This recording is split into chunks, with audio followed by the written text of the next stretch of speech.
Assalamu alaikum dear student.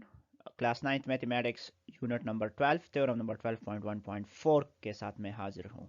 इसकी जो statement है, any point on the bisector of an angle is equidistant from its arms. अगर आपके पास कोई एक एंगल है, जिस तरह एंगल ए ओ बी यहाँ पे है, और इस एंगल ए ओ बी का अगर हमने कोई बाइसेक्टर लिया है ओ एम, बाइसेक्टर का काम क्या होता है, वो एंगल को दो बराबर हिस्सों में करता है, यानी एंगल ए ओ एम और एंगल एम ओ बी ये कॉन्ग्रुएंट होंगे। तो कहते हैं कि अगर आपके पास कोई एक एंगल है और इस पे कोई एक बाइसेक्टर आपने लिया है इस एंगल का, और इस बाइसेक्टर पे कोई एक पॉइंट पी है, तो ये पॉइंट पी जो है ये दोनों आर्म से एक जितने फासले पे होगा, यानी इस पी का फासला ओ ए आर्म से और ओ बी आर्म से एक जितना होगा, ये साबित करना है। तो गिवन में आ जाएगा कि a point P is on O M ray the bisector of angle A O B. O M ray जो है ये एंगल ए ओ बी का बाइसेक्टर है और इस पे एक पॉइंट है पी, ये गिवन में आ जाएगा। साबित क्या करना है, to prove P Q is congruent to P R, कि पी क्यू और पी आर जो है ये कॉन्ग्रुएंट है, that is P is equidistant from O A and O B, कि ओ ए और ओ बी से पी का फासला एक जितना है, यानी पी जो है वो दोनों आर्म से एक जितने फासले पे है, ये साबित करना है। कंस्ट्रक्शन में हमने draw P R perpendicular to O A ray and P Q perpendicular to O B ray. हमने पी क्यू को ओ बी पे परपेंडिकुलर लिया है और पी आर को हमने ओ ए पे परपेंडिकुलर लिया है। ठीक है, तो ये हमने कंस्ट्रक्शन की है। प्रूफ की तरफ बढ़ते हैं। लेफ्ट साइड पे स्टेटमेंट्स, राइट साइड पे रीजंस आएंगे।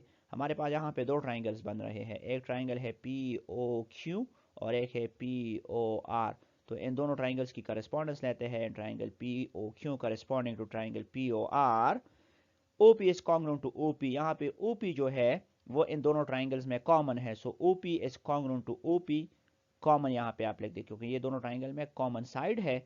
इसी तरह angle P Q O is congruent angle P R O. यहाँ पे ये दोनों एंगल कॉन्ग्रुएंट है। क्यों कॉन्ग्रुएंट है, ये हमने कंस्ट्रक्शन की थी कि यहाँ पे हमने पी क्यू परपेंडिकुलर लिया था ओ बी पे और पी आर हमने परपेंडिकुलर लिया था ओ ए पे। यहाँ पे ये हमने जिक्र किया है इसका।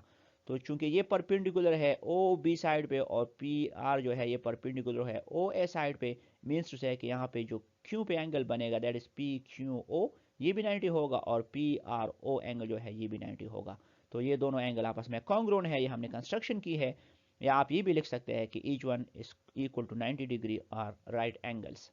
इसी तरह angle P O Q is congruent to angle P O R, ये तो गिवन में था क्योंकि आपने ओ एम बाइसेक्टर लिया था एंगल ए ओ बी का।